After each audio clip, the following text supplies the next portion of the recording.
निर्दोषं सर्वज्ञदेवं हितदर्शकं च श्रीजैन सिद्धांत प्रवेशिकेयं विरचिते स्वल्पधियां हिताय कर्म स्वरूप को जान कर अकर्म स्वभाव पहचान अकर्तृत्व को भोग कर भय सिद्ध भगवान। कर्म के स्वरूप की चर्चा हमारी चल रही है, जिसके अंतर्गत नाम कर्म के भेदों की बात हम कर रहे हैं, जहाँ गति, जाति, शरीर, अंगोपांग, निर्माण, बंध, संघात, संस्थान, संहनन इत्यादि के माध्यम से किस प्रकार से इस शरीर का निर्माण होता है, इस शरीर की बनावट, आकार, प्रकार बनता है, उसकी चर्चा हमने की। और किस किस प्रकार से इस शरीर में विशेषताएं पाई जाती हैं, तो आनुपूर्वी नामकरण, अगुरु लघु, उपघात, परघात, आतप, उद्योत, विहायोग, गति इत्यादि के माध्यम से भी इन शरीरों में विशेषताएं पाई जाती हैं। उच्छ्वास नामकर्म, जिसके माध्यम से जीव श्वासोच्छ्वास का जो कार्य है वह कर पाता है। रस नामकर्म के उदय से द्विंद्रिय आदि पर्यायों में जन्म लेता है। और स्थावर नाम कर्म के कारण जो पांच स्थावर पृथ्वी, जल, अग्नि, वायु और वनस्पति इन पर्यायों में जन्म लेता है, उसे स्थावर नाम कर्म कहते हैं। देखिए यहाँ पर रस नाम कर्म और स्थावर नाम कर्म की दो परिभाषाएं नीचे भी हैं, उसको भी हम एक बार पढ़ते हैं। रस नाम कर्म के लिए लिखा है, जिस कर्म के उदय से जीव का गमन आगमन भाव होता है उसे त्रस नाम कर्म कहते हैं। और जिस कर्म के उदय से जीव स्थावर पने को प्राप्त होता है उसे स्थावर नाम कर्म कहते हैं। क्योंकि त्रस जीव हमें ज्यादा चलते हुए गमन आगमन उनका हमें दिखाई देता है, इसलिए वे तो त्रस की श्रेणी में आते हैं। और स्थावर जीव मुख्य रूप से स्थित होते हैं। यद्यपि हम देखते हैं कि जल स्थित नहीं है, वायु स्थित नहीं है, अग्नि भी जो है वो स्थित नहीं है, लेकिन इनमें गमन आगमन का भाव वैसा नहीं पाया जाता है जैसा कि त्रस जीवों में पाया जाता है। त्रस जीव जो है वो स्वयं अपनी इच्छा पूर्वक उनमें चलना फिरना इत्यादि हमें दिखाई देता है, लेकिन जो स्थावर जीव होते हैं वे मुख्य रूप से स्थिर रहने वाले जीव होते हैं। उनके अंदर गमन आगमन जैसे भाव नहीं होते हैं। इस अपेक्षा से त्रस को तो कहा गया है जो गमन आगमन भाव सहित होते हैं वे त्रस जीव होते हैं, और जो स्थिर भाव सहित होते हैं वे स्थावर जीव होते हैं। जैसे मुख्य रूप से हम पृथ्वी देखें तो पृथ्वी अपने स्थान पर स्थिर है।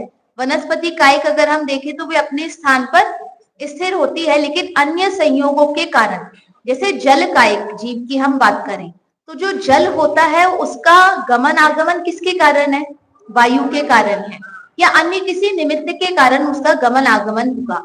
जो अग्नि है उसका गमन आगमन किसके कारण है? वायु के कारण है।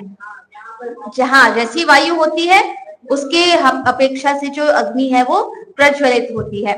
वायु किसके कारण है? स्वयं के कारण। जो वायु के ही जो अपने खुद का प्रेशर होता है, दबाव होता है, उसके कारण उसका आगमन गमन उसका होता है, लेकिन स्वयं के भाव पूर्वक क्योंकि उनका गमन आगमन नहीं देखा जाता है, इस अपेक्षा से उनको स्थावर कहा गया है।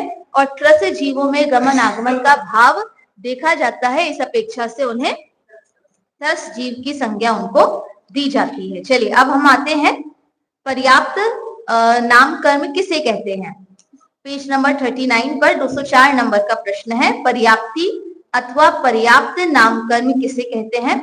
जिस कर्म के उदय से अपने अपने योग्य आहार आदि पर्याप्तियां पूर्ण होती हैं, अथवा जिस कर्म के उदय से जीव पर्याप्त होता है उसे पर्याप्ति अथवा पर्याप्त नाम कर्म कहते हैं। ये हम पीछे किस संदर्भ में पढ़कर आए हैं?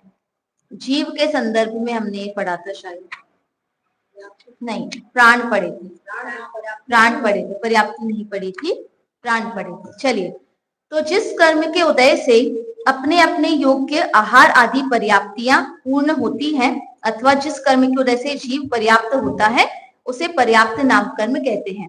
पर्याप्तियां कितनी होती हैं? 6 प्रकार की पर्याप्तियां होती हैं। तो जब जीव एक भव से दूसरे भव में जाता है, तो एक भव से दूसरे भव में जाने पर उसका शरीर एक साथ नहीं बन जाता है। वह धीरे धीरे सबसे पहले आहार वर्गणाओं को ग्रहण करना प्रारंभ करता है। देखिए, सबसे पहले हमें लगता है कि शरीर बना है, लेकिन शरीर किससे बना है? आहार वर्गणाओं से बनता है। तो आहार वर्गणाओं का मिलना, मतलब जो हमारे पुद्गल स्कंद वर्गणाएं हैं, जो आहार वर्गणा रूप परिणमित होने योग्य जो पुद्गल स्कंद होते हैं, पुद्गल परमाणु होते हैं, वर्गणाएं होती हैं, ये आकर मिलती हैं। तो इनके आकर मिलना ये कार्य है। इस कार्य को कौन सी पर्याप्ति कहेंगे? आहार पर्याप्ति कहेंगे। कि इसमें क्या हो रहा है कि एक भव से दूसरे भव में जीव गया, अब उस भव के योग्य उसे जैसे शरीर की प्राप्ति करनी है, जैसा शरीर उसका बनना है, उस शरीर योग्य आहार वर्गणाओं को ग्रहण करना, ये तो कौन सी हुई? आहार पर्याप्ति। मतलब इसमें ग्रहण करने रूप जो काम है, इकट्ठा होने वाला काम इसमें हो रहा है। कि अभी हमने सामान सारा क्या कर लिया है? इकट्ठा कर लिया है, अभी बनाया हमने नहीं है। जब हम कोई खाना वगैरह बनाते हैं तो सबसे पहले क्या कर लेते हैं? सामान सब इकट्ठा करके रख लेते हैं। तो ये जो इकट्ठा करके हमने सामान रखा, ये तो हुई आहार पर्याप्ति। अब आहार पर्याप्ति के बाद क्या होगा? उन्हीं आहार वर्गणाओं से शरीर बनना प्रारंभ होगा। तो जो शरीर बनना प्रारंभ हुआ है, ये कौन सी पर्याप्ति है? ये शरीर पर्याप्ति है। अब शरीर बना तो हमारे शरीर में हमें क्या क्या दिखाई दे रहा है? हमें इंद्रियां दिखाई दे रही हैं। तो वही शरीर अलग से इंद्रियां आके नहीं बनती है, वही शरीर किस रूप परिणमित होने लगता है? इंद्रिय रूप परिणमित होने लगता है। ये कौन सी पर्याप्ति हो गई? ये इंद्रिय पर्याप्ति हो गई। अब इंद्रियों के बाद अगर जीव 2 इंद्रिय तक का जीव है, मतलब पहली इंद्रिय के जीव तक तो भाषा नहीं आती है, 2 इंद्रिय का अगर जीव है, तो वहां से अब उसको इंद्रिय के बाद क्या मिलेगा? उसको पहले श्वासोच्छ्वास, पहले श्वासोच्छ्वास। तो सबसे पहले उसके बाद जैसे ही शरीर मिला और इंद्रियां मिली, तो इंद्रियों के साथ ही क्या होगा? श्वासोच्छ्वास जो है वो प्रारंभ होगा। ये श्वासोच्छ्वास किसको होगा? सभी जीवों को होगा। जो कल हम बात कर रहे थे वायु का लेना और छोड़ना वाली जो हम बात कर रहे थे, तो वहां पे भी जो श्वासोच्छ्वास अगर हम देखें, तो हमारी तो घ्राण इंद्रिय है, तो घ्राण इंद्रिय के माध्यम से हम श्वास लेते हैं और छोड़ते हैं। लेकिन जिनके घ्राण इंद्रिय नहीं है, घ्राण इंद्रिय कौन से नंबर में मिलेगी? तीसरे। तीसरी जो 3 इंद्रिय जीव होंगे, वहां से घ्राण इंद्रिय प्रारंभ होगी। तो पहली इंद्रिय, 1 इंद्रिय जीव और 2 इंद्रिय जीव के पास घ्राण नहीं है, तो वे श्वासोच्छ्वास करेंगे कि नहीं करेंगे? वे करेंगे, वे शरीर के माध्यम से करेंगे। जरूरी नहीं है कि श्वासोच्छ्वास के लिए हमें नासिका का या घ्राण इंद्रिय की ही आवश्यकता हो, क्योंकि जो पेड़ पौधे हैं उनके पास तो नाक है नहीं, लेकिन फिर 1 इंद्रिय जीव है, लेकिन फिर भी वो क्या कर रहे हैं? वे श्वासोच्छ्वास उनकी हो रही है। पृथ्वी की, जल की, अग्नि, वायु, वनस्पति, ये सभी जीव क्या करते हैं? इनके श्वासोच्छ्वास का जो प्रक्रिया जैसे अन्य जीवों के होती है, वैसे ही उनकी होती है। प्रक्रिया में अंतर हो सकता है, लेकिन श्वासोच्छ्वास सभी के चलती है। तो जैसे ही शरीर मिला, इंद्रिय मिली, अब उसके अंदर क्या आए हैं? उसके अंदर श्वासोच्छ्वास आती है। फिर क्या आता है? फिर भाषा आती है। भाषा यही ना? वचन बल कह सकते हैं, या भाषा पर्याप्ति जो है वो उसकी पूर्ण होती है। और अंत में जाकर क्या होता है? जो मन है, वो जो संगी पंचेंद्रिय जीव जो है, उसकी मन पर्याप्ति जो है वो उसकी पूर्ण होती है। अब यहाँ पे पर्याप्त नाम कर्म का मतलब होता है कि जिसके 6 पर्याप्तियां, या वो जिस इंद्रिय तक का है, उस इंद्रिय में जितनी पर्याप्तियां पूर्ण होनी चाहिए, अगर उतनी पर्याप्ति उसकी पूर्ण होती है, तो वो क्या कहलाते हैं? वे पर्याप्त नाम कर्म के अंतर्गत आते हैं। अब ये पर्याप्त नाम कर्म के भी 2 भेद हो जाते हैं। 2 भेद कौन से होते हैं? एक लब्ध्य पर्याप्तक, एक निर्वर्त्य। पहले पर्याप्तक और अपर्याप्तक, ऐसे हम भेद करेंगे, पर्याप्तक और अपर्याप्तक। तो जिनकी पर्याप्तियां पूर्ण हो गई हैं, वो क्या कहलाते हैं? पर्याप्तक कहलाते हैं। और जिनकी पर्याप्तियां पूर्ण नहीं हुई हैं, वो क्या कहलाते हैं? अपर्याप्तक कहलाते हैं। अब जिनकी पर्याप्ति पूर्ण नहीं हुई है, ऐसे अपर्याप्तक मिल गया। अभी मैं बोल भी रही थी कल आपसे कि जहां आप बैठे हैं वहां देखिए। चलिए, मिल गया, बहुत अच्छा है। है हाँ, जिनकी पर्याप्ति पूर्ण हो गई तो अपर्याप्तक जीव दो प्रकार के हुए। अपर्याप्तक का अर्थ तो हुआ है जिनकी पर्याप्तियां पूर्ण नहीं हुई है, वो अपर्याप्तक हैं। अब इनमें भी दो भेद हो जाते हैं, एक लब्ध्य अपर्याप्तक, एक निर्वर्त्य अपर्याप्तक। लब्ध्य अपर्याप्तक होते हैं जिनकी पर्याप्तियां कभी पूर्ण नहीं होंगी, वे तो अपर्याप्तक लब्ध्य अपर्याप्तक हैं। और निर्वर्त्य अपर्याप्तक कहलाते हैं कि जिनकी पर्याप्तियां अभी पूर्ण नहीं हुई हैं, लेकिन अंतर मुहूर्त में निश्चित रूप से क्या हो जाएंगी, पूर्णता को प्राप्त हो जाएंगी, उसे निर्वर्त्य अपर्याप्तक कहते हैं। अब इसको थोड़ा उदाहरण से हम समझते हैं, पर्याप्ति मतलब क्या होता है। जैसे समझ लीजिए हमारे भोजन की ही हम बात करें, तो हमारे भोजन अगर हम बना रहे हैं, तो भोजन बनाने के लिए मान लीजिए हमने जो वस्तुएं हमने जुटाई, ठीक है, तो हम आटा गूंथ रहे हैं, तो आटा गूंथने की प्रक्रिया में अभी आटा पूरा गुथा नहीं है, तो आटा गुथा है कि नहीं गुथा, चलिए मान लीजिए आटा गुथा है, रोटी बननी है, तो अभी रोटी हमने बेलना शुरू की और आधी हमारी रोटी बनी है, पूरी जितनी गोल होनी चाहिए, जितना आकार उसका होना चाहिए वहां तक वो नहीं पहुंचा, और हम किसी काम के लिए रुक गए, तो वो जो रोटी बेली हुई है वो अभी कौन सी अवस्था में है, वो निर्वर्त्य अपर्याप्तक अवस्था में है, क्योंकि अभी उसकी पर्याप्ति पूर्ण नहीं हुई है, लेकिन कुछ समय बाद निश्चित रूप से क्या हो जाएगी, उसकी पर्याप्ति निश्चित रूप से पूर्ण हो जाएगी। लेकिन अभी किस अवस्था में है, अभी अपूर्ण अवस्था में है, इसलिए वो किसके अंतर्गत आएगा, अपर्याप्तक के अंतर्गत आएगा, और अपर्याप्तक में भी कौन से, निर्वर्त्य अपर्याप्तक के अंतर्गत आएगा। लेकिन कुछ ऐसे आटा है कि जिसकी रोटी ही नहीं बन पाएगी, तो वो तो कभी भी उसकी पर्याप्ति पूर्ण नहीं हुई है, तो वो किसके अंतर्गत आते हैं, वे लब्ध्य अपर्याप्तक के अंतर्गत आते हैं। अब ये जो पर्याप्तक जीव होते हैं और हम कहेंगे निर्वर्त्य अपर्याप्तक जीव है, इनमें क्या अंतर है, सिर्फ इतना अंतर है कि एक की पूर्ण हो गई है, एक हमारी रोटी जो बन के डब्बे में रखी गई है वो पर्याप्तक हो गई है, और जो अभी पट्टे पर है वो कौन सी है, निर्वर्त्य, हाँ जो प्रोसेस में है वो कौन सी हो गई है, वो निर्वर्त्य अपर्याप्तक की अवस्था में। और कुछ ऐसी है जो कभी भी नहीं बनेगी, वो कौन सी हो गई है, वो लब्ध्य अपर्याप्तक अवस्था में है। जैसे हमारे पुद्गल की जो वस्तुएं, पुद्गल द्रव्य भी जो हमें देखने मिलते हैं, तो इनमें भी हम कह सकते हैं कि कुछ वस्तुएं होती हैं, हमने चित्र बनाना शुरू किया, ठीक है, एक हमने ड्राइंग बनानी हमने प्रारंभ की, तो एक तो हम अभी ड्राइंग बना रहे हैं और पूर्ण नहीं हुई है, ये तो है अभी निर्वर्त्य अपर्याप्तक अवस्था में, और एक हमने थोड़ा सा बनाया और छोड़ दिया, अब हम उसको बना ही नहीं रहे हैं, ये कौन सी अवस्था में हो गया, ये लब्ध्य अपर्याप्तक अवस्था में हो गया। और एक हमारा चित्र पूरी तरीके से बन चुका है, ये कौन सी अवस्था हो गई है, ये पर्याप्तक अवस्था के अंतर्गत आता है। तो इस प्रकार से जिस कर्म के उदय से अपने अपने योग्य आहार आदि पर्याप्तियां जिनके पूर्ण हो जाती हैं, या जिसके उदय से जीव पर्याप्तियों को ग्रहण करता है, वह पर्याप्त नाम कर्म कहलाता है। पर्याप्ति किसे कहते हैं, आहार वर्गणा, भाषा वर्गणा और मनोवर्गणा के परमाणुओं को आहार, शरीर, इंद्रिय आदि रूप परिणमित कराने की जीव की शक्ति की पूर्णता को पर्याप्ति कहते हैं। पूर्णता कहें, प्राप्ति कहें, उसको हम पर्याप्ति कहते हैं। तो मुख्य रूप से देखिए, जैसे हमारी 6 पर्याप्तियां हैं, आहार, शरीर, इंद्रिय, श्वासोच्छ्वास, भाषा और मन।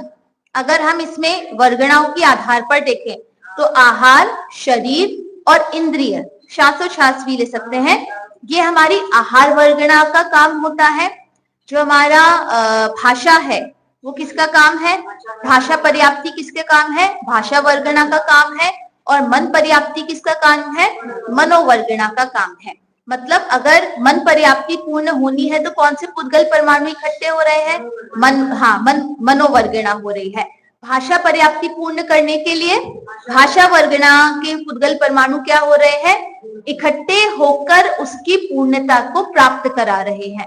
और आहार, शरीर, इंद्रिय और श्वासोच्छ्वास के लिए कौन काम कर रहा है, आहार वर्गणा जो इकट्ठी हो रही है और उसकी पूर्णता को वो प्राप्त करा रही है। तो इस प्रकार से पर्याप्ति इन वर्गणाओं के माध्यम से जो जीव है वो आहार, शरीर और इंद्रिय आदि रूप परिणमित होता है, और उसकी पूर्णता को ही क्या कहा जाएगा, उसकी पूर्णता को ही पर्याप्ति कहा जाएगा। अब मुझे बताइए प्राण कितने होते हैं? 10। कौन कौन से? 5 इंद्रिय, 3 बल, आयु और श्वासोच्छ्वास। अब प्राण और पर्याप्तियों में अगर हम थोड़ा सा कंपैरिजन करें तो कौन कौन सी चीजें हैं जो प्राण में भी है और पर्याप्ति में भी हैं? तो इंद्रियां हो गई, 5 इंद्रियां हो गई, श्वासोच्छ्वास, मन, हाँ काय, मतलब काय बल समझ लीजिए शरीर में ले लिया, जो मन बल, बस आयु नहीं है। हाँ नहीं, आयु प्राण में है और आयु इसमें नहीं है, पर्याप्ति में नहीं है, बाकी सब कुछ है। तो पर्याप्ति में और प्राण में क्या अंतर है? क्योंकि यही मतलब समझ लीजिए हम कहें भाषा पर्याप्ति और वचन बल, या काय शरीर पर्याप्ति और काय बल, या हम कहें इंद्रिय पर्याप्ति और यहाँ पे इंद्रिय प्राण, ठीक है, इनमें क्या अंतर है? हाँ बिल्कुल, कारण कार्य का अंतर होता है। देखिए पर्याप्तियों का काम सिर्फ पूरा करना है, जुटाना है, मतलब वो उसने आपको इंद्रियां दे दी है, उसने भाषा दे दी है, उसने शरीर पूरा करके आपको दे दिया है, उसने मन बना करके आपको दे दिया है। अब उसमें जो काम होगा, उसमें जो चेतना प्रवाहित होगी, वो किसका काम होगा? वो प्राणों का काम आएगा। ठीक है, मतलब जो पर्याप्ति का काम सिर्फ पूर्णता करना है, मतलब चीज जुटाकर देना है, रोटी बनाकर देना है। अब रोटी से पेट भरना किसका काम है? वो प्राणों का काम है। ठीक है, एक ग्लास में पानी भर के दे देना, ये पर्याप्ति है, लेकिन उससे पानी से जीवन चलना, पीकर जो है, मतलब वो जो जल से हमारे जीवन जो चल रहा है, वो क्या कहलाएगा? वो प्राण के अंतर्गत कहलाएगा। तो कारण कार्य कौन हुआ? पर्याप्तियां कारण है, प्राण उसके कार्य हैं। क्योंकि जब तक पर्याप्ति पूर्ण नहीं होती तभी तक तो आयु कहा गया है ना, कि आयु इसीलिए तो उसकी नहीं आगे बढ़ी है। क्यों नहीं बढ़ी है? क्योंकि पर्याप्ति पूर्ण नहीं हुई है, इसलिए आयु प्राण उसके अंतर्गत नहीं आ पाया है। अच्छा, जितने समय तक पर्याप्ति, मान लीजिए लब्ध या पर्याप्तक जो होते हैं, उनके कोई भी पर्याप्ति पूर्ण नहीं होती कि एक पर्याप्ति पूर्ण होके मरण को प्राप्त होते हैं। देखो, शरीर की पर्याप्ति पूर्ण होने पे ही पर्याप्त कहलाते हैं। बिल्कुल, आगे की पर्याप्ति पूर्ण हो चाहे ना हो, लेकिन अगर शरीर पर्याप्ति पूर्ण हुई है तो निश्चित रूप से आगे की जो पर्याप्ति है वो पूर्ण होती ही होती है। तो मुख्य रूप से लब्ध या पर्याप्तक जो जीव होते हैं वो कौन से कहलाते हैं? जिनकी शरीर पर्याप्ति पूर्ण नहीं हुई। इसका मतलब आहार पर्याप्ति उनकी हुई है, तब तो शरीर तक वो पहुंचे हैं और पता पड़ा है कि शरीर उनका पूर्ण नहीं हुआ है। ठीक है, क्योंकि अगर आहार पर्याप्ति भी प्रारंभ ना हो तो अपर्याप्त किस अपेक्षा से कहे जाएंगे कि उनकी पर्याप्ति पूर्ण नहीं हुई? ये कैसे कहेंगे? कुछ शुरू हुआ है और वो पूर्णता को प्राप्त नहीं हुआ, तब हम उसको क्या कहेंगे? कि वो अपूर्ण है। लेकिन जो कार्य प्रारंभ ही ना हुआ हो उसके लिए हम उस कार्य को अपूर्ण नहीं कहेंगे। इसका मतलब आहार पर्याप्ति तक तो जीव कई बार पहुंच जाता है और शरीर पर्याप्ति उसके पूर्ण नहीं हुई है तो उसका क्या हो जाता है? मरण हो जाता है, या लब्ध या पर्याप्त कहलाते हैं। जो ये जो एक श्वास में 8-10 बार जो जीव कहे गए हैं वो कौन से जीव हैं? ये लब्ध या पर्याप्तक जीव ही वे कहलाते हैं कि वे अपनी पूर्ण पर्याप्ति पूर्ण कर नहीं पाते और उसके पहले ही उनका क्या हो जाता है? मरण हो जाता है। अब हमने बात की कि जब तक पर्याप्ति पूर्ण नहीं होगी तब तक प्राण नहीं होंगे, तो फिर ये जो आहार पर्याप्ति तक भी पहुंचे हैं जीव, तो इनमें प्राण है कि नहीं है? जीवन है कि नहीं है? है। कितना है? आहार पर्याप्ति कारण रूप जितना प्राण रूप कार्य होना है, बस उतना प्राण रूप कार्य है। जितना अन्य पर्याप्ति पूर्ण होने पर जितने प्राण आने चाहिए थे उतने प्राण नहीं होंगे। जितनी पर्याप्ति हुई है उतने समय के प्राण आएंगे और उतने समय के प्राण चले जाएंगे। तो ये जो जीव है इसलिए इनके कितने प्राण कहे गए हैं? जो एक श्वास में 8-10 बार वाले जो निगोदिया जीव हैं उनके कितने प्राण होंगे? 4। कौन कौन से? काय होगी, 5 इंद्रिय में एक स्पर्शन इंद्रिय, शरीर बल, आयु उतने समय की। हाँ, पर अब प्रश्न उठता है कि आहार पर्याप्ति के बाद उनके शरीर और इंद्रियां, ये तो पर्याप्तियों तक वो पहुंचे ही नहीं है, तो फिर हाँ नहीं, लेकिन जो पर्याप्तियां होती है वो क्रम से होती है, मतलब ऐसा नहीं है कि आहार के हाँ स्टार्टिंग तो उनकी एक साथ होती है, पूर्णता को प्राप्त नहीं होते। बिल्कुल। तो जितनी आहार पर्याप्ति, जितने समय की आहार पर्याप्ति उनकी रही, उतने समय में ही जितना उनका कायबल या उनकी इंद्रियां जो जितनी विकसित होगी या जितनी उनकी प्रकट हो पाई होगी, उदय में आ पाई होगी, उतने समय तक के ही उनके क्या रहते हैं, उतने समय तक के ही उनके प्राण रहते हैं। और पर्याप्ति क्योंकि पूर्ण नहीं हो पाई, शरीर पर्याप्ति जैसे पूर्ण उनकी पूरी नहीं हो पाई है, तो और उनका उसके पहले ही क्या हो जाता है, उनका मरण को वे प्राप्त हो जाते हैं, उनका मरण हो जाता है। इसलिए इसलिए पर्याप्ति को ही प्राणों का क्या कहा गया है, कारण कहा गया है। मतलब पर्याप्ति के कारण ही क्या रहेंगे, प्राण रहेंगे। अगर पर्याप्ति पूर्ण नहीं हुई है तो उसी समय क्या होंगे, प्राण भी जो है वे भी उसी समय में उनका बंद हो जाएगा, या उनका जो मरण है उसको वे जीव होते हैं। तो अब यहाँ पे इसमें आगे आएगा कि कैसे कैसे जो पर्याप्तियां है वे पूर्ण होती है। यद्यपि पूर्ण पर्याप्ति पूरी होने में अंतर मुहूर्त का समय लगता है, लेकिन फिर भी हर पर्याप्ति के अंतर मुहूर्त में क्या है, अंतर है। हम आगे आएंगे तब उसमें पढ़ते हैं। देखिए पर्याप्ति की परिभाषा हमने देखी, आहार भाषा और मनोवर्गणा के परमाणुओं को आहार शरीर इंद्रिय आदि रूप परिणमित कराने की जीव की शक्ति की पूर्णता। यहाँ पे जीव की पूर्णता नहीं कही है, जीव की शक्ति की पूर्णता कही है। ये जो पर्याप्तियां हैं ये प्राणों को शक्ति देती हैं। जब तक शक्ति पूर्ण नहीं होगी तो प्राण कहाँ से उसके अंदर आएंगे। तो इसलिए प्राण कारण है और पर्याप्तियां कारण है, और जो प्राण है उनके कार्य वे कहे जाते हैं। ठीक है। अब पर्याप्तियों के कितने भेद हैं, 6 भेद हैं। आहार पर्याप्ति, शरीर पर्याप्ति, इंद्रिय पर्याप्ति, श्वासोच्छ्वास पर्याप्ति, भाषा पर्याप्ति और मनः पर्याप्ति। इसकी एक एक करके चर्चा करते हैं। आहार पर्याप्ति किसे कहते हैं, आहार वर्गणा के परमाणुओं को खल और रस भाग रूप परिणमित कराने के कारणभूत जीव की शक्ति की पूर्णता को आहार पर्याप्ति कहते हैं। कि हमारा जो शरीर बनता है वो खल और रस, इन दो मुख्य जो हम कहेंगे अंग होते हैं, अंग भी नहीं कहेंगे, ये जो दो मुख्य तत्व हैं, हाँ पार्ट, हाँ ये जो दो मुख्य तत्व हैं इनके माध्यम से जो है शरीर का निर्माण होता है, खल और रस। अब यही खल और रस जो होते हैं वो आगे जाकर शरीर के विभिन्न विभिन्न प्रकार से परिणमित होते हैं।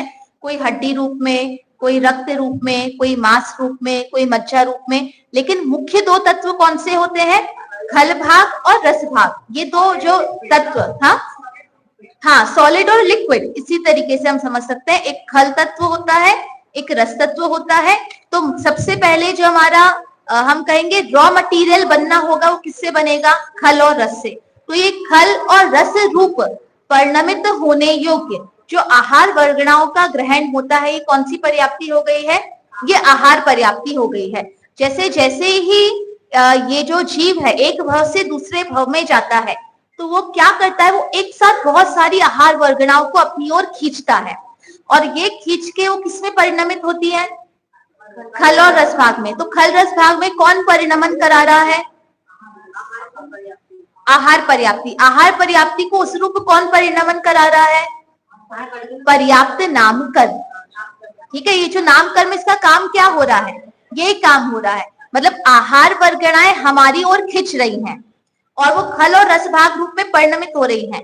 तो उनको ये कराने में कारण कौन बन रहा है, हमारा नामकर्म। जो हमारा नामकर्म है उसके कारण जैसा हमारा शरीर बनना होगा उस शरीर रूप हमारे खल और रस भाग रूप परिणमित होगा। ये खल और रस भाग किसके बने होंगे, आहार वर्गणा के बने होंगे। अब यही आहार वर्गणा जो खल और रस भाग रूप परिणमित हुई थी, मान लीजिए जितनी आहार वर्गणा हमें चाहिए है उतनी आहार वर्गणा खल और रस भाग रूप से परिणमित हो गई, तो काम यहाँ पे रुका नहीं। अब आगे का प्रोसेस क्या होगा, ये खल और रस भाग ही शरीर रूप से परिणमित होगा। अब शरीर पर्याप्ति के लिए अलग से कोई आहार वर्गणा नहीं आई। जो आहार वर्गणा खल और रस भाग रूप में परिणमित हुई थी, इसी का परिणमन किसमें होगा, शरीर रूप में इसी का परिणमन होगा। तो आहार वर्गणाओं के परमाणु को खल और रसभाग रूप परिणमित कराने के कारणभूत जीव की शक्ति की पूर्णता को आहार पर्याप्ति कहते हैं। अब शरीर पर्याप्ति में क्या होता है, जिन परमाणुओं को खल भाग रूप परिणमित किया था उनसे हड्डी आदि कठिन अवयव रूप, और जिनको रस भाग रूप परिणमित किया था उनसे रुधिर आदि द्रव रूप परिणमित कराने के कारणभूत जीव की शक्ति की पूर्णता को शरीर पर्याप्ति कहते हैं। मतलब हमारे पास खल और रस भाग आ गया है। अब खल भाग से क्या होगा, हड्डी आदि जो ठोस पदार्थ हैं, कठिन हमारे जो शरीर के अवयव हैं वो खल भाग से बनना प्रारंभ होंगे, और जो रक्त इत्यादि है जो द्रव रूप से लिक्विड रूप से जो परिणमित होता है हमारे, क्योंकि शरीर में सिर्फ रक्त ही लिक्विड नहीं है, पानी भी है। कितना पानी है? 90% पानी है। नहीं 90 नहीं है, 70%।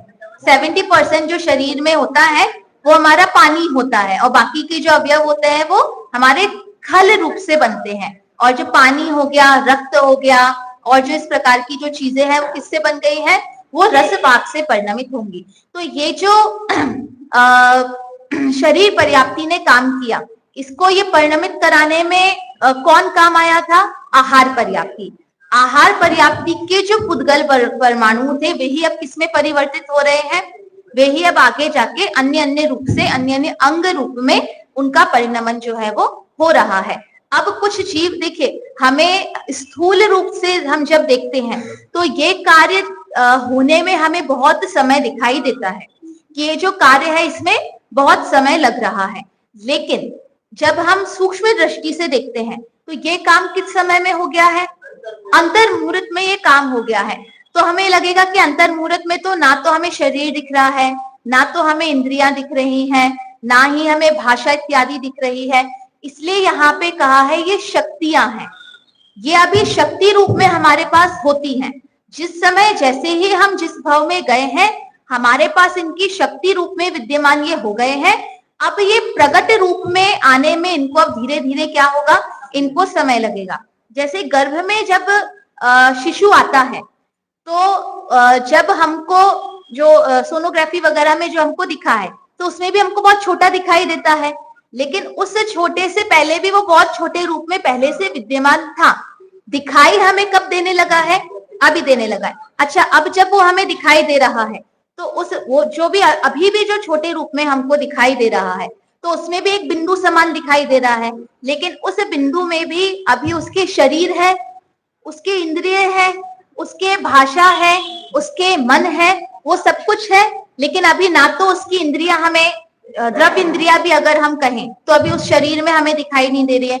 जैसा उसका आकार होना चाहिए, मनुष्य का आकार होना चाहिए, वो मनुष्य रूप हाथ पैर इत्यादि जो है वो आकार भी हमें दिखाई नहीं दे रहे हैं। तो हम मतलब स्थूल रूप से कहें या अगर समझने के लिए हम कहें तो अभी उसकी पर्याप्तियां जो है वो क्या हो रही है, पूर्णता को प्राप्त हो रही है, लेकिन शक्ति रूप में वो क्या हो गई है, वो विद्यमान हो गई है। जैसे अभी हमने निगोदिया जीव की हमने बात की कि आहार पर्याप्ति आई है, शरीर पर्याप्ति पूर्ण नहीं हुई है, लेकिन फिर भी शरीर काय बल कहें और आयु कहें, श्वासोच्छ्वास कहें, ये उसमें आया है कि नहीं आया? आया है, लेकिन कितना आया है? जितनी आहार पर्याप्ति थी उतनी शक्ति उसमें आई है, और आहार पर्याप्ति के बाद शरीर पर्याप्ति क्योंकि पूर्ण नहीं हो पाया तो उतनी शक्ति भी क्या हो गई है, वो भी उस आयु के साथ वह चली गई है। आहार पर्याप्ति के अपूर्ण होने के कारण वह भी, शरीर पर्याप्ति अपूर्ण होने के कारण वह भी चली गई है, पूर्णता को प्राप्त वह नहीं हो पाई है। हाँ,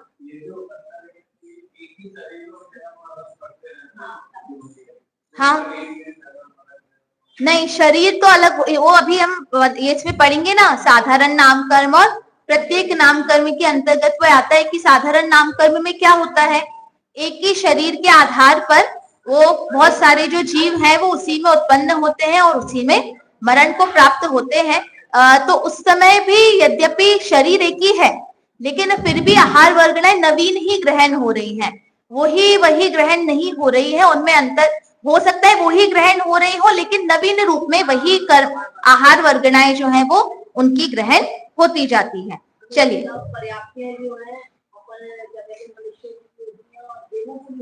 हाँ ये बता रहे हैं जैसे कि हाँ, उनके तो होता नहीं है।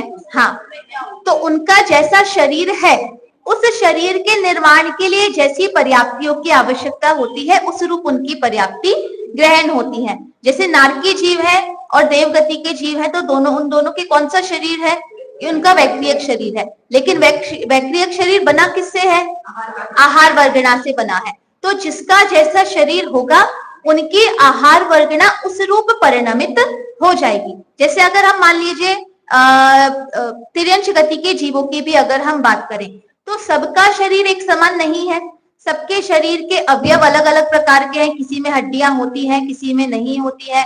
उनके हड्डियों के जो हम कहेंगे प्रकार भी, आकार प्रकार भी अलग अलग प्रकार के होते हैं। तो यद्यपि रॉ मटेरियल सबका आहार वर्गणा ही है, लेकिन अब जैसा जिसका नाम कर्म है, उस नाम कर्म के आधार पर उनकी शरीर की रचना या शरीर की पर्याप्ति उस रूप परिणमित होगी। मतलब आहार पर्याप्ति जो है वो उस रूप उनकी परिणमित होती जाएगी। जैसे हम बात करते हैं कि हमने लकड़ी ली, तो लकड़ी से सिर्फ एक ही प्रकार का सामान नहीं बनेगा। हम उससे किसी भी, कितने भी प्रकार के सामान हम बना सकते हैं। अगर हम आटा लें, तो आटे से सिर्फ रोटी ही नहीं बनेगी, आटे से कितने भी प्रकार के जो व्यंजन है वो बनाए जा सकते हैं। अब किसी में घी अकेला डलेगा और किसी में पानी और घी दोनों डल सकता है, तो हम बोलेंगे कि भाई इसमें तो अकेला पानी डला था और इसमें तो सिर्फ घी डला है।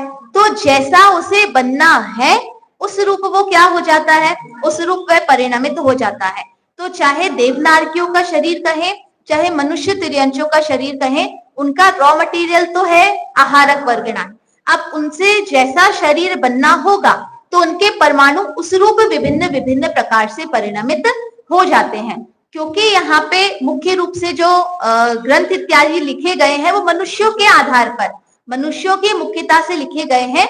इसलिए मुख्य रूप से जितनी परिभाषाएं भी हमें प्राप्त होती हैं, वो मनुष्य शरीर के आधार पर ही हमें प्राप्त होती है। ठीक है, चलिए। हाँ हाँ, वो तो पूर्ण उनकी पर्याप्ति, क्योंकि पर्याप्ति तो अंतर्मुहूर्त में ही पूर्ण हो गई है। हो जाते हैं, लेकिन ब्रेन का स्ट्रक्चर पूरा डेवलप हो पाता, तो वो किस नहीं, वो तो फिर है ना, वो नाम कर्म के अंतर्गत ही उनके, क्योंकि उनके शरीर नाम कर्म जो है उसमें उनकी विकृति है, तो उसमें हुंडक में भी वैसे हम उसको नहीं लेंगे, लेकिन उनकी इंद्रियां इत्यादि में या शरीर नाम कर्म में, जैसे अशुभ नाम कर्म जिसे हम कहते हैं, तो अशुभ नाम कर्म के अंतर्गत आ जाता है कि जैसे शुभ रूप में शरीर पूर्ण होना चाहिए या शरीर जिस प्रकार से दिखाई देना चाहिए, उस रूप से अगर वह नहीं दिखाई दिया है, अंग में जो हम कहेंगे ना अंग विहीन है ना, या विकलांग इत्यादि है, इस प्रकार की अगर अवस्था बनती है, तो वो हमारे अशुभ नाम कर्म के अंतर्गत आ जाता है। क्योंकि शरीर की पर्याप्तियां तो एक समय मतलब अंतर्मुहूर्त में ही पहले ही पूर्ण हो चुकी हैं। अब उसकी शक्ति, क्योंकि प्रकट रूप में हम कहें शक्तिहीनता हम कह सकते हैं। इंद्रियां तो सभी जीवों को मिली है, लेकिन कोई मूक है, कोई बधिर है, कोई अंधे हैं, तो अब इनकी इंद्रिय पर्याप्ति पूर्ण हुई है कि नहीं हुई है? हुई है। इनके इंद्रिय प्राण है कि नहीं है? है। लेकिन भाव इंद्रियां उनके मौजूद है। द्रव्य इंद्रिय में कमी होने के कारण वो भाव इंद्रिय क्या नहीं कर पा रही है? काम नहीं कर पा रही है। जैसे मान लीजिए आप जिनको जैसे चश्मे लगे हुए हैं, ठीक है, तो चश्मे के आधार पर आपको दिखाई देता है, ठीक है। अब मान लीजिए चश्मे के ऊपर भी धूल लग जाए, तो चश्मे के माध्यम से आप जितना देख पाते हैं उतना भी आप नहीं देख पाएंगे, जबकि चश्मे के साधन से आपके अंदर उतना देखने की शक्ति तो मौजूद है, लेकिन उतना भी क्यों नहीं देख पा रहे हैं? क्योंकि चश्मे पे धूल लगी है। ऐसे ही भावेंद्रिय तो मौजूद है, भावेंद्रिय में तो जानने रूप शक्ति विद्यमान है, लेकिन द्रव्येंद्रिय में वैसी शक्ति नहीं है, या हम कहें द्रव्येंद्रिय में कोई ना कोई कमी है या अल्पता है, जिसके कारण जो भाव इंद्रिय है वो भी क्या नहीं कर पा रही है, उस इंद्रिय रूप जो उसका ज्ञान होना चाहिए उस रूप उसका ज्ञान नहीं हो पा रहा है। क्योंकि जब हम इंद्रियों की चर्चा कर रहे थे तब भी हमने ये बात कही थी कि मान लीजिए कोई संगी पंचेंद्रिय जीव है और अगर वह मूक है, बधिर है या अंधा है, तो उसको कितने इंद्रिय जीव मानना पड़ेगा? पर वो संगी पंचेंद्रिय जीव ही कहलाएगा, क्योंकि उसके अंदर भावेंद्रिय विद्यमान है, द्रव्य इंद्रियों में कोई ना कोई कमी है। अब ये जो द्रव्य इंद्रियों में जो कमी है वो किसके कारण है? नाम कर्म के कारण भी कह सकते हैं, और अन्य कर्मों का भी कुछ ना कुछ उदय रहेगा। जैसे ज्ञानावरण कर्म का उदय हम उसमें ले सकते हैं, ज्ञानावरण दर्शनावरण कर्म दोनों कर्मों का उदय हम ले सकते हैं, क्योंकि आप उन इंद्रियों के माध्यम से ज्ञान नहीं कर पा रहे हैं। तो ज्ञान क्यों नहीं कर पा रहे? क्योंकि उस इंद्रिय जनित जो क्षयोक्षम होना चाहिए उसका आपके ऊपर आवरण पड़ा हुआ है, जिसके कारण आप देख नहीं पा रहे हैं, या सुन नहीं पा रहे हैं, या बोल नहीं पा रहे हैं।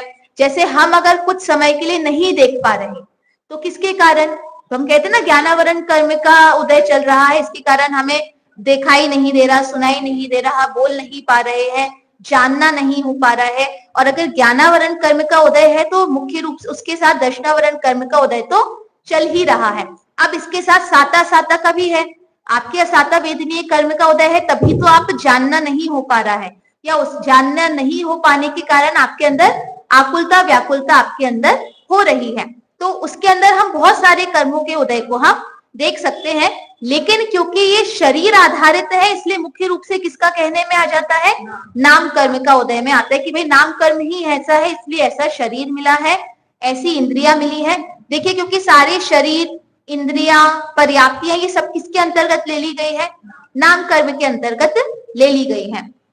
तो जो बालक इत्यादि हैं, जो शिशु इत्यादि होते हैं, जो उस रूप से पूर्ण नहीं हो पा रहे हैं, तो उनकी पर्याप्तियां तो पूर्ण हो गई हैं, लेकिन अब जो विकृतियां दिखाई दे रही है वो शरीर की विकृतियां है। वो शरीर नाम कर्म उस प्रकार का उनका है, या अशुभ नाम कर्म का उदय उनका चल रहा है, इसलिए उनमें उस प्रकार की विकृतियां दिखाई दी जा सकती है।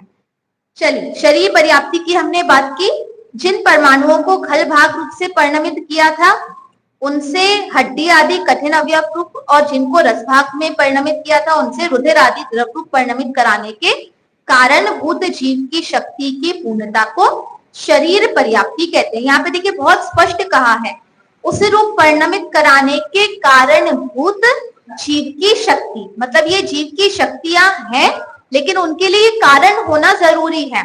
तो वो जीव की शक्तियां ही उनके प्राण हैं, और उनको कारणभूत द्रव्य जो उपलब्ध कराता है या पूर्णता कराता है वो कौन कहलाता है? वो पर्याप्तियां कहलाती हैं। अब देखिए, इंद्रिय पर्याप्ति किसे कहेंगे? आहार वर्गणा के परमाणुओं को इंद्रिय के आकार रूप परिणमित कराने तथा इंद्रिय द्वारा विषय ग्रहण करने के कारणभूत जीव की शक्ति की पूर्णता को इंद्रिय पर्याप्ति कहते हैं। अब जो आहार वर्गणा से शरीर बना था वही शरीर अब किसमें परिणमित होने लगता है? इंद्रिय रूप से परिणमित होने लगता है। जैसे हम ये जो क्ले से बच्चे कुछ बनाते हैं, तो क्ले मान लीजिए गोल क्ले है, एक उसका हम कहेंगे लोई जैसी उसकी बनी हुई है। अब हमने उससे फूल बनाना शुरू किया, तो जो फूल बनाने के लिए जो आकार बना, पत्ती का आकार बना, ये कहाँ से बना? उसी से बना है, लेकिन अब उसमें कुछ ना कुछ अंतर आया है ना। तो उसके वो जो हमने अंग बनाए हैं, फूल बनाए हैं, पत्ती बनाई है, या जो भी हम उसके क्या कहेंगे, जो भी हम उसका बना रहे हैं, जो भी आर्ट हम उससे बना रहे हैं, तो वो उसके लिए चीज क्या प्रयोग की जा रही है? उसी चीज को हम उसमें उस आकार रूप में हम परिणमित कर रहे हैं। तो अब जब हम उसको परिणमित कर रहे हैं तो वो कौन सी पर्याप्ति के अंतर्गत आ गया? इंद्रिय पर्याप्ति। जैसे जो शरीर हमको मिला वो मान लीजिए गोले रूप में मिला, अब उसमें से क्या हो रही है? इंद्रिय इत्यादि का निर्माण होना उसमें से प्रारंभ होता है। जैसे जो गर्भ में शिशु होता है वो एक छोटा सा रहता है, फिर धीरे धीरे क्या होता है, वही जो उसका समझ लीजिए जो पिंड होता है, वही जो पिंड है धीरे धीरे उसी में से नाक, कान, 2 हाथ, 2 पैर, धड़ इत्यादि जितना भी है वो क्या होना होता है, वो दिखाई हमको देने लगता है कि धीरे धीरे उसका जो निर्माण है वो हो रहा है।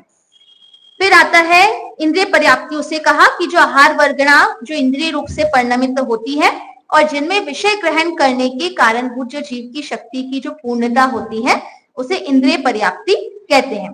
फिर आता है श्वासोच्छ्वास पर्याप्ति। आहार वर्गणा के परमाणुओं को श्वासोच्छ्वास रूप परिणमित कराने के कारणभूत जीव की शक्ति की पूर्णता को श्वासोच्छ्वास पर्याप्ति कहते हैं। इसको अन्नापान आन पान भी कहते हैं कि आन पान मतलब क्या होता है? वायु का आना और वायु का जाना।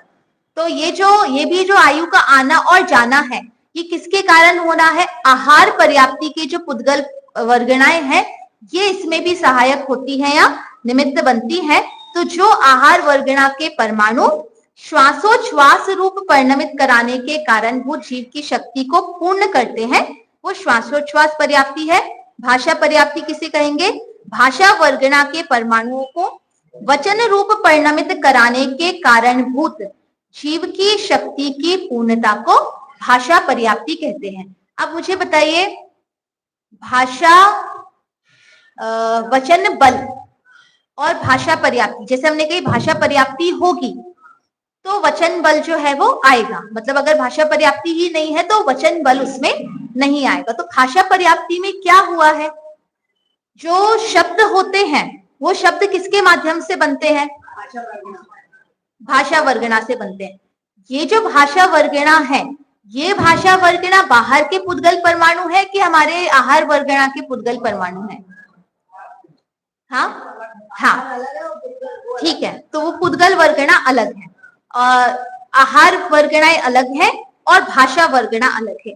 अब ये जो भाषा वर्गणा है, ये भाषा वर्गणा जो मुख्य रूप से शब्द बोलने के लिए प्रयोग में आती है, जैसे बादल है, तो बादल में टकराहट हुई या पुद्गल इत्यादि में भी टकराहट हुई और आवाज आई, तो उनमें भाषा पर्याप्ति तो है नहीं, उनमें वचन बल तो है नहीं। वचन बल तो मान लीजिए ठीक है नहीं लेंगे, भाषा हम कहें तो उनमें भाषा पर्याप्ति तो है नहीं। तो फिर ये जो भाषा है या जो हम कहें ध्वनि है, इसका उत्पन्न होना और जो मुख के माध्यम से जो ध्वनि उत्पन्न होती है उसका उत्पन्न होना, दोनों में क्या अंतर है? हाँ, पहला अंतर तो ये हुआ। हाँ, नहीं, उनमें तो पर्याप्ति, पुद्गल में तो पर्याप्ति कैसे आएगी?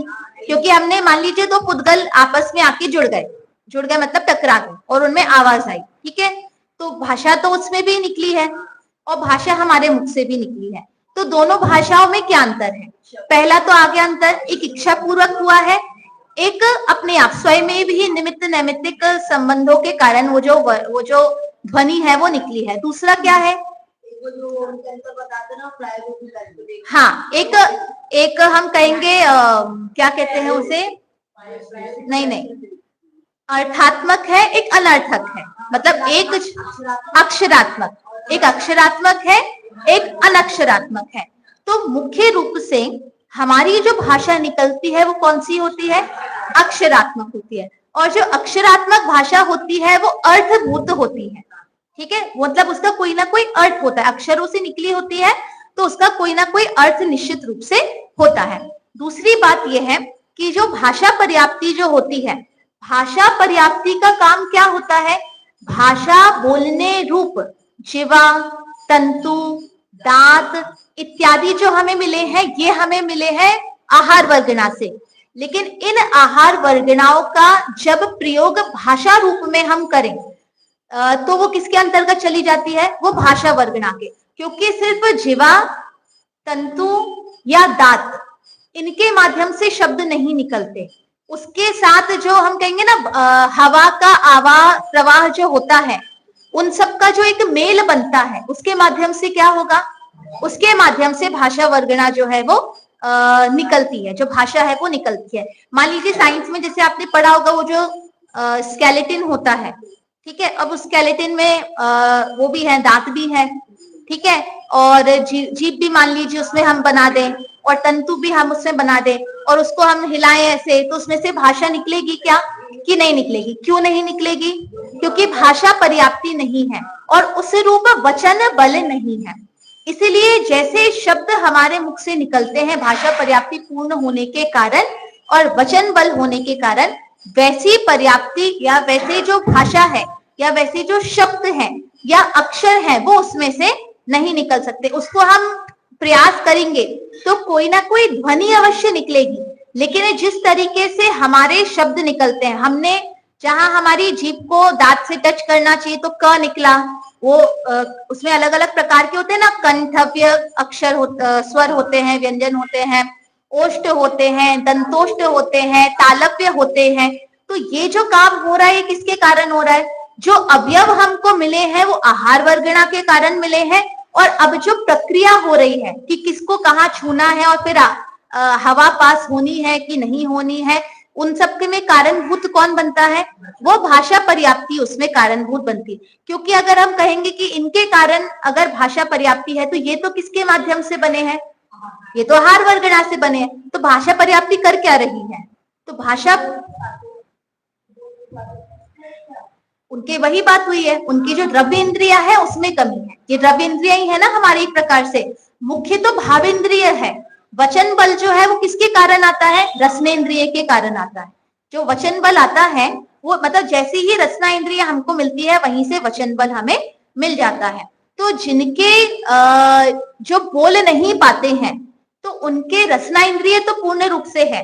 हो सकता है वचन बल भी जैसा होता है वैसा होना चाहिए। जो कमी आ रही है वो कहाँ आ रही है? वो उनके द्रव्य इंद्रियों में आ रही है।